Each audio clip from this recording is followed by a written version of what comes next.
우리의 인생을 인도하시는 하나님이라는 제목으로 말씀을 나누겠습니다. 1859년 여름에 한 고기회사가 미국과 캐나다 사이에 있는 이 나이아가라 폭포에 설치해 놓은 이 밧줄리를 걸어서 미국에서 캐나다로 건너가는 흥미진진한 사건이 벌어집니다. 생각만 해도 이 아찔한 이 줄타기 고개를 벌인 주인공이 프랑스 출신의 고개사였던 찰스 블론딘이라는 사람이었습니다. 이 블론딘이 세계 최초로 시도한 이 나이아가라 외줄타기 고개 현장에 수많은 언론과 많은 사람들이 몰려들었습니다. 이곳에는 무려 48m 높이의 로프가 설치되었고 그는 약 18kg의 무게로 이 장대를 들고 있잖아요. 저 장대를 제 균형을 잡은 채 한 발 한 발 밧줄 위를 걸어서 폭포를 건너갔습니다. 드디어 이 맞은편에 블론딘이 도착하자 관중들은 우리와 같은 박수와 환호성을 빵내지릅니다. 이 모든 고개가 끝나자 블론딘이 구름처럼 모여있는 관중들을 향해서 혹시 이 자리 가운데 내 등에 엎혀서 나와 같이 이 폭포를 건널 사람 한 분만 나와주시기 바랍니다. 아니 혼자 건너는 것도 어려운데 심지어 등에 엎혀서 건너가자라는 거예요. 여러분 등에 엎였을 때 생각해보세요. 앞에서 장대를 가지고 걸어가는 사람도 문제지만 등에 엎인 사람이 조금이라도 균형을 잘못 잡거나 이러면 장대를 메고 걸어가는 이 블론딘도 위험해질 수 있는 그런 상황입니다. 그때 해리 콜코드라는 한 사람이 조금도 주저함 없이 내가 하겠소! 라고 딱 나온 겁니다. 그리고 블론딘이 등에 싹 엎입니다. 이 해리를 등에 업은 이 블론딘은 이제까지보다 훨씬 더 신중하게 로프에서 한 발짝 한 발짝을 내딛습니다. 그리고 또다시 나이아가라 폭포를 건너는데 성공했습니다. 당시 관중들은 몰랐습니다. 몰랐지만 이 해리 콜코드는 사실 이 블론딘의 매니저였습니다. 콜코드가 자신의 생명을 담보로 블론딘에게 자기 자신을 맡길 수 있었던 이유는 블론딘에 대한 깊은 신뢰가 있었기 때문이에요. 신뢰라는 단어를 여러분 잘 아실 겁니다. 굳게 믿고 의지하다라는 뜻을 갖고 있죠. 오늘 말씀에서는 하나님을 죽을 때까지 온전하게 신뢰했던 모세라는 사람을 마지막 내용을 담고 있습니다. 그렇다면 하나님께서 하나님을 신뢰하며 나아갔던 이 모세를 통해 이스라엘 백성들을 향해 어떠한 뜻을 이루셨는지, 무엇을 모세와 함께 이루어가셨는지를 함께 오늘 인생을 인도하시고 이끌어가시는 하나님에 대해서 말씀을 나누고자 합니다. 여러분, 육체의 본능, 육체의 소욕, 육체의 정욕과 안목의 정욕과 이생의 자랑을 이길 수 있는 것은 과연 무엇일까요? 성경은 우리에게 그렇게 가르쳐줍니다. 온전히 성령의 능력 외에는 없다라고 이야기합니다. 인간의 힘으로 도저히 이길 수 없는 이 죄악된 본능을 이길 수 있는 유일한 힘이 성령님께 담겨져 있습니다. 그래서 하나님의 인도하심을 받는 우리의 인생을 인도하시는 하나님을 따라 살아갈 때 반드시 필요한 것이 성령님의 인도하심입니다. 눈에 보이지 않는 하나님은 우리에게 성령님으로 다가오셔서 늘 우리를 인도하시기 때문입니다. 그래서 성령님께 나를 다스려달라고 온전히 내어 맡겨줄 수 있는 그런 결단, 그런 마음의 확신들이 오늘 본문 가운데 있어지기를 소망합니다. 첫 번째는 우리가 인생을 살아갈 때 우리가 오늘 찬양 가운데도 함께 했지만 도저히 이해할 수 없는 어떤 고통의 문제나 혹은 나의 삶 가운데 왜 나에게 이런 일이 일어났을까라는 그런 의구심이 들 때가 있습니다. 그래서 이제 제가 신대원 다니던 시절에 신학교에서 가장 어려웠던 책 중에 하나가 뭐였냐면요. 그 책 제목이 이런 제목이에요. 왜 착한 사람에게 나쁜 일이 생길까? 라는 책 제목이었어요. 종교 철학 시간에 이걸 가지고 엄청나게 난상 토론을 했습니다. 근데 난상 토론하는 중간에 저에게 들었던 생각이 뭐였냐면, 내가 뭔데 하나님을 판단하고 있지? 내가 과연 무엇이길래 일개 신학생 한 명이 아무리 토론의 자리이지만 그 자리 가운데서 하나님을 평가하고 분석하고 하나님에 대해서 판단을 하고 있는 거예요. 왜 착한 사람이 나쁜 일이 생길까라는 질문에서 시작했던 그 하나님에 대한, 하나님의 존재에 대한, 하나님에 대한 정의에 대한 물음이었거든요. 그런데 어느 순간 내가 하나님을 판단하고 있는 거예요. 하나님이 이럴 것이다. 하나님은 저렇다. 하나님이 이렇다. 왜 착한 사람이 나쁜 일이 생기라는 그 질문에 대한 답을 하기 시작하니까 결국은 인간의 입장에서 부족하고 연약하고 한껏 지혜가 없을 수밖에 없는 내가 하나님에 대해서 평가를 하고 분석하고 판단을 하고 있는 거예요. 어찌 보면 오늘 본문에 나오는 내용 가운데 모세가 그런 생각 가지지 않았을까요? 가만히 있는 사람을 하나님은 불타는 떨기나무 가운데서 모세를 불러내십니다. 내 발에서 신을 벗으라. 내가 손보는 거룩한 땅입니다. 이러면서 너는 지금 거기 있을 때가 아니야. 너는 미디안 강에 있을 때가 아니고 나와 함께 애굽으로 돌아가자. 그리고 거기서 너는 내 백성을 애굽의 종되었던 그 처지의 신분에서 건져낼 사람이다라고 모세를 콜링하고 있는 거예요. 아니 왜 굳이 가만히 있는 사람을 불러내가지고 40년 동안 이스라엘이 이 말 안 듣고 맨날 이거를 함께 민수기 말씀 묵상하면서 얼마나 답답했습니까? 그렇게 하나님이 크게 역사하셔도 이 하나님을 끊임없이 불평하고 원망하고 배반하는 이스라엘 백성들을 무려 40년 동안이나 데리고 다닌 거예요. 아무리 자식들이 말 안 듣고 꼴 보기 싫어도 내 자식이라고 그렇게 함께 품어주잖아요. 그런 것처럼 하나님도 끊임없이 끝까지 어쨌든 하나님 자식들을 품고서 40년을 뺑뺑뺑뺑뺑 광야를 뺑뺑 돌게 하셨는데 그 사이에서 모세는 얼마나 죽을 고생했겠습니까?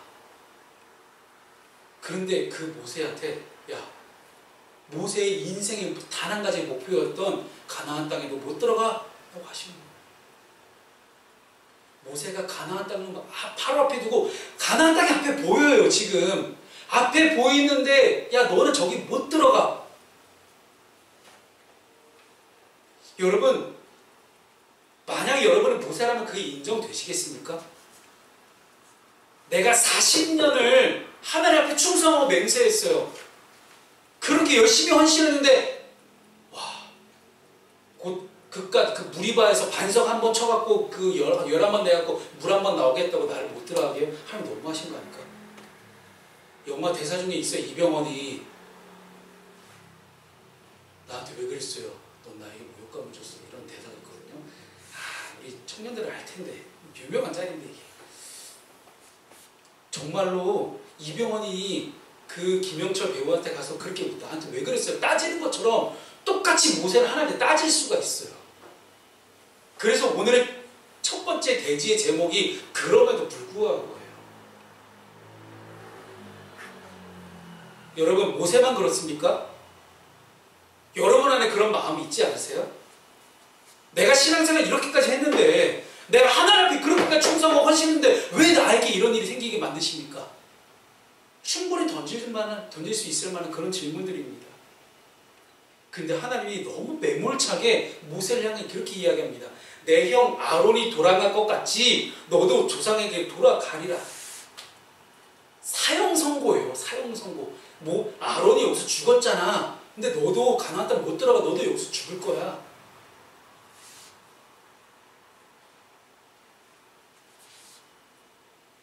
아마도 이스라엘을 출애굽시키는데 가장 큰 공을 세웠던 모세의 입장에서 너무나 억울하고 분통한 일입니다. 그래서 모세는 신명기 3장 25절에서 그렇게 하나님께 또다시 때를 씁니다. 구하옵나니 나를 건너가게 하사 요단 저쪽에는 아름다운 땅, 아름다운 산과 레바논을 보게 하옵소서. 떼쓰는 거예요. 하나님 제가 여기서 죽을 수 없습니다. 제가 그 40년 동안 어떻게 고생을 하고 가나안 땅 앞에 왔는데 여기서 저를 못 들어가게 하신다고요? 안 됩니다. 그런데 하나님이 너무 단호하게 말씀하세요. 그만해도 족하니 이 일로 다시는 내게 말하지 마라. 마치 우리가 사극에서 이렇게 해서 그 입 다물라. 똑같아요. 더 이상 나에게 왈가왈부하지 말고 더 이상 나에게 말하지 말고 절대 언급하지 말라는 거예요. 한 번 정해졌으니 돌이킬 수 없다. 하나님이 성경 말씀 가운데서 한 번 뜻을 딱 정하신 것은 그대로 하시는 게 있고요. 뜻을 돌이키시는 게 있습니다. 원래 이스라엘 백성들도 광야에서 죽을 뻔했어요. 한 번에. 그랬더니 모세가 뭐라고 이야기합니까? 하나님께 하나님 당신의 백성들 다 이 자리에서 죽이려고 애굽에서 끌어냈냐고 사람들이 욕할 거 아닙니까? 그러니 한 번만 살려주십시오. 좋다. 내가 당장은 죽이지 않겠는데 대신 40년을 광야를 뺑뺑이 돌게 해줄게. 당장 죽이질 않을게. 이라고 뜻을 돌이키십니다. 그런데 모세한테 이렇게 얘기하는 거예요. 그 말해도 족하니 이 일로 다시는 내게 말하지 마라. 우리는 여기서 인생의 모든 일들을 행사를 주관하시고 이끌어 가시는 분이 오직 하나님 외에는 없음을 깨닫게 됩니다. 사람이 결코 자기 인생의 걸음을 정할 수 없습니다.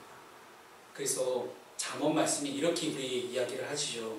잠언 말씀 함께 읽어볼까요? 시작. 사람의 부르는 여호와로 말미암나니 사람이 어찌 자기의 길을 알 수 있으랴. 여러분, 지나온 길을 돌이켜보면 우리 항상 설 명절 때마다 저희 가족끼리 모여서 예배할 때 항상 늘 나누는 이야기가 있어요. 지난 1년을 되돌아보고 앞으로 1년을 기대하는 것. 근데 1년을 돌아다 보니 1년만 돌아보지 않게 되더라고요. 우리 인생을 돌아보게 되는 과정이 명절 예배 때의 순간인 것 같습니다. 그런데 아무리 돌이켜보아도 내 인생을 내가 내 마음대로 살아온 적이 없다라는 분명한 진리에 도달하게 됩니다. 사랑하는 여러분, 하나님이 나에게 무엇라 말씀하시든지 그럼에도 불구하고 여러분 순종할 준비가 되어 있습니까? 어떻게 내 삶을 인도하시는지 내 뜻과는 정말 정반대의 삶을 하나님이 나에게 인도하셔도 그럼에도 불구하고 순종할 준비가 되어 있습니까?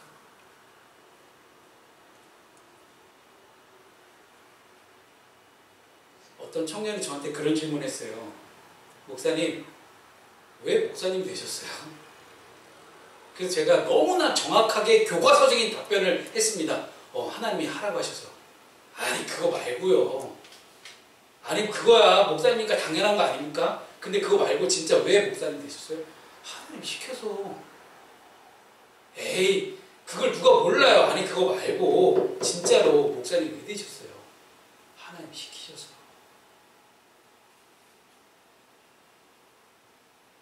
저한테는 거부할 수 있는 권한이 없었습니다. 좋은 대학, 좋은 과를 나와서 좋은 데 취직할 줄 알았거든요. 그런데 하나님이 그렇게 인도하시지 않는 거예요. 그렇게 저는 학부를 5년을 다녔거든요. 중간에 한번 휴학을 하고 여러 가지 많은 사역들을 캠퍼스 사역을 캠퍼스에 전도하는 보고만 전도하는 사역을 했었기 때문에 학교를 5년을 다녔는데 제가 공부했던 모든 것을 다 내려놓으라고 하시는 거예요. 다른 친구들처럼 대기업 들어가서 잘 먹고 잘 사는 걸 포기하라고 하시는 거예요. 지난 주간에 명절에 저랑 가장 친한 친구와 함께 통화를 하면서 고향 친구고 대학교 친구, 같은 학교과 과 친구고 같은 교회 친구예요.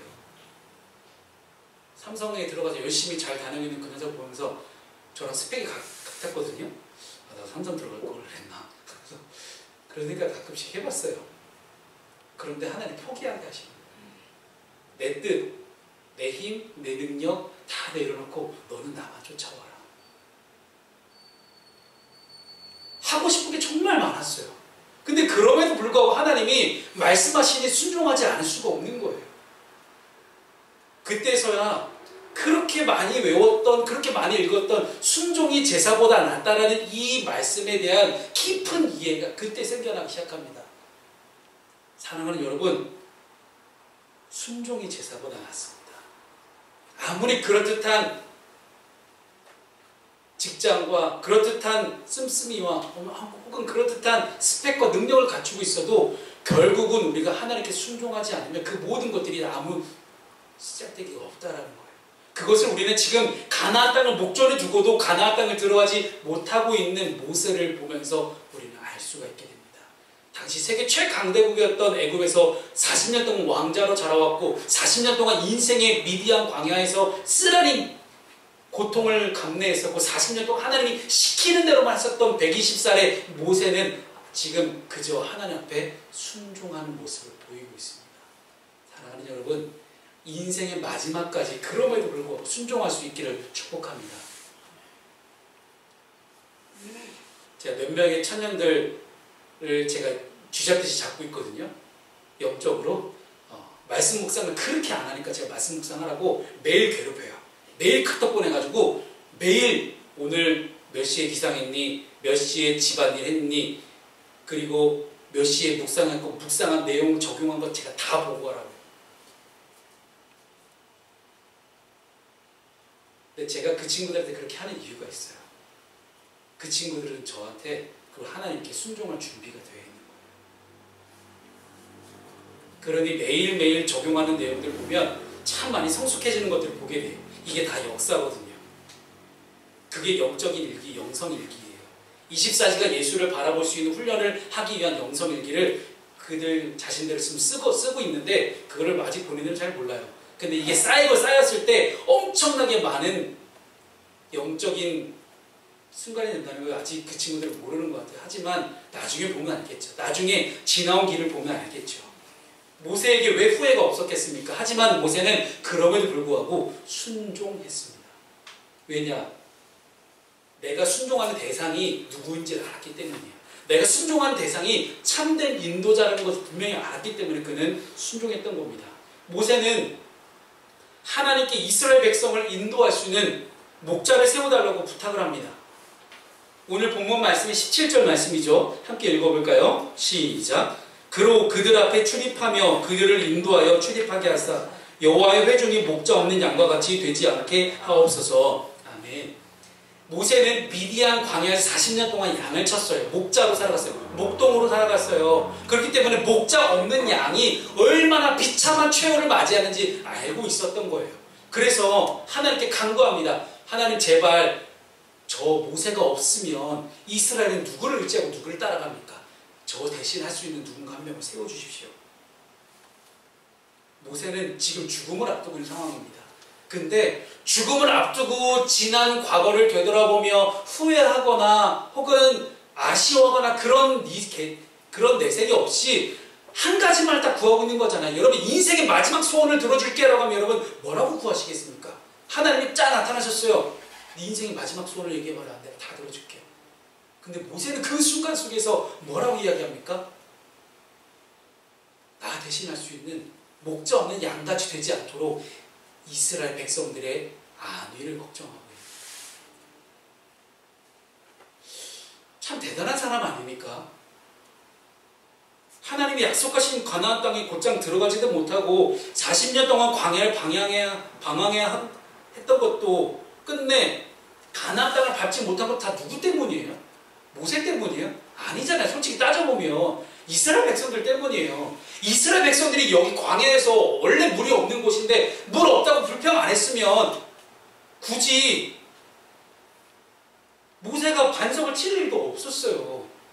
이 원인 제공이 누구 때문입니까? 이스라엘 백성들 때문이에요. 그런데 모세는 이스라엘 백성을 타지를 하지 않습니다. 그냥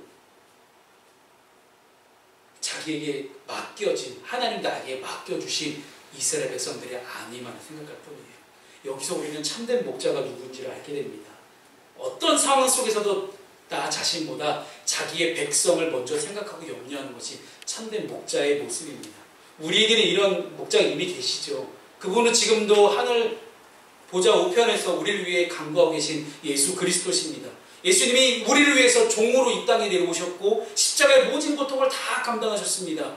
예수님은 지금 이 순간에도 선한 목자로 우리와 함께 하고 계십니다. 그래서 예수님을 목자로 영접할 때 우리는 어떻게 된다고요? 푸른 초장과 실만한 물가로 인도함을 받잖아요. 시편의 말씀처럼. 모세의 모습을 통해서 우리는 죽기까지 우리를 사랑하신 예수님을 발견하게 됩니다. 그 어떤 사람도 죽음을 뛰어넘는 사랑은 없습니다. 요한복음 10장 11절 말씀 함께 읽어보겠습니다. 시작. 나는 선한 목자라. 선한 목자는 양들을 위하여 목숨을 버리거니와. 어찌 보면 모세는요, 이스라엘 백성들과 자기 목숨을 바꾼 것 같아요. 제가 볼 때는. 내가 못 들어간다 할지라도 어떻게든 이스라엘 백성들 끝까지 인도했던 것 같아요. 우리를 위해서 당신의 목숨까지도 아낌없이 내어주신 예수님 때문에 우리는 지금 이 자리 가운데 함께 예배할 수 있습니다. 그리고 우리는 항상 기쁨과 평안 가운데 살 수 있습니다. 사랑하는 여러분, 그럼에도 불구하고 온전하게 순종했던 모세 때문에, 그럼에도 불구하고 온전하게 참된 목자 하나님을 따라 살아가서 순종하셨던 예수님 때문에 지금 우리가 있게 됩니다. 그렇다면 그럼에도 불구하고 예수님을 따라가고 주님을 따라가는 우리의 삶을 사명자라고 우리는 이름을 붙일 수 있습니다. 나에게 임무가 맡겨진 거죠. 지금 하나님은 모세에게 이제 그만 스탑해라. 네 자리는 여기까지다. 네 임무, 네 사명은 지금 여기까지다 라고 말씀하십니다. 그 다음에 모세의 사명 이후에 새로운 사명을 부어주십니다. 그런데 하나님께서 여호수아를 선택하신 이유가 있습니다. 그 까닭은 그 안에 영이 머물렀기 때문이에요. 18절 말씀을 함께 읽어보겠습니다. 시작. 여호와께서 모세에게 이르시되 눈의 아들 여호수아는 그 안에 영이 머무는 자니 너는 데려다가 그에게 안수하고. 여호수아가 성령 충만한 사람이었음을 우리는 알게 됩니다. 성도가, 믿는 사람이, 그리스도인이 하나님께 쓰임받기 위해서는 내 안에 성령이 충만해야 됩니다. 하나님은 모세에게 여호수아를 데려다가 안수해서 이스라엘 새 지도자로 세우라고 말씀하십니다. 아무리 탁월한 능력과 조건을 가지고 있어도 하나님께 쓰임받기 위해서는 성령 충만할 수 있어야 됩니다. 많은 사람들이 무너지는 것들을 보면서 그 생각을 해요. 저렇게 능력이 출중한 사람들도 성령 가운데 운행하지 않으면, 성령 가운데 행동하지 않으면 저렇게 한순간에 물거품돼요. 아무리 세상적인 조건이 좋고 나에게 출중한 능력이 있어도 성령 충만하지 않으면 하나님이 일하시는 것에, 하나님의 사역에 함께 동참할 수가 없습니다. 여러분 생각해 보세요. 하나님의 일에, 하나님의 사역에 내가 동참할 수 있다? 얼마나 영광된 일입니까? 하나님이 함께 하시는 일에, 하나님이 일하시는 것에 내가 함께 할 수 있다. 미천한 인간이 하나님이 하시는 일에 함께 한다는 거예요. 얼마나 귀한 사역입니까? 성경에 등장하는 인물들을 한번 잘 살펴보면요, 하나님께 쓰임받았던 사람들은 다 성령 충만한 사람들이었습니다. 그러나 처음에는 하나님의 영이 충만했다 할지라도 중간에 하나님의 영과 떠나는 그 순간 사울 왕이 망하기 시작합니다. 하나님 신이 떠나 있었던 거죠. 하나님의 도구로 쓰임받으려면 성령 충만할 수 있어야 됩니다. 그래서 하나님 우리에게 에베소서 말씀을 통해 그렇게 말씀하지 않습니까? 함께 읽어볼까요? 시작. 술 취하지 말라. 이는 방탕한 것이니 오직 성령으로 충만함을 받으라. 아멘. 여러분 여기서 술 취하지 말라고 해서 정말 술 먹지 말라는 얘기 아니에요. 술에 관련된 내용이 아닙니다. 성령의 충만함을 받기 위해서는, 성령의 충만함을 받기 위해서 이 땅에 나를 유혹하고 나를 언제든지 넘어지게 할 수 있는 그 모든 것들로부터 차단하라는 거예요. 그래야만 내가 성령의 충만을 받을 수 있다는 것이죠. 또한 사명자는 처음부터 끝까지 순종할 수 있어야 됩니다. 그럼 모세는 지금 인생의 마지막 순간에 와 있잖아요. 마지막 순간에 모세는 한 번은 때를 썼긴 했지만 그래도 이제 네 자리는 여기까지다 라고 말씀하시는 하나님의 말씀에 순종하고 하나님이 새로운 지도자를 세우라고 하시니 아직 내가 살아있는데, 여러분 보세요. 그 옛날 고대 시대에는요, 위에 지도자가 죽어야만 다음 지도자가 세워져요. 근데 모세가 아직 죽지도 않았는데 하나님이 새로운 지도자를 세우라는 거예요. 내가 아직 죽지도 않았는데 나를 대신해서 함께 나를 대신해서 이끌어갈 수 있는 지도자를 세우라고요? 이게 받아들여지십니까? 내 눈에 흙이 들어가기 전까지 절대 안 된다라고 얘기할 수도 있겠죠. 그런데 모세는 끝까지 또 순종합니다. 그래서 오늘 본문 말씀을 봤더니요, 맨 마지막 23절 말씀을 보시면요, 여호와께서 모세에게 명령하신 대로 하였더라. 이것이 끝까지 순종할 줄 아는 사람의 모습입니다. 말씀을 정리합니다. 사랑하는 여러분, 내 인생에 이해가 되지 않고 혹은 내 인생에 왜 이러실까 하는 일들이 있을 때가 있습니다. 그러나 그럼에도 불구하고 내가 믿고 의지하는 분이 참된 목자, 나를 푸른 초장과 쉴만한 물가로 인도하시는 분이라는 것에 대한 분명한 신뢰와 확신이 있다면 우리는 끝까지 신뢰하고 순종하며 걸어갈 수 있는 그런 믿음의 결단이 필요합니다.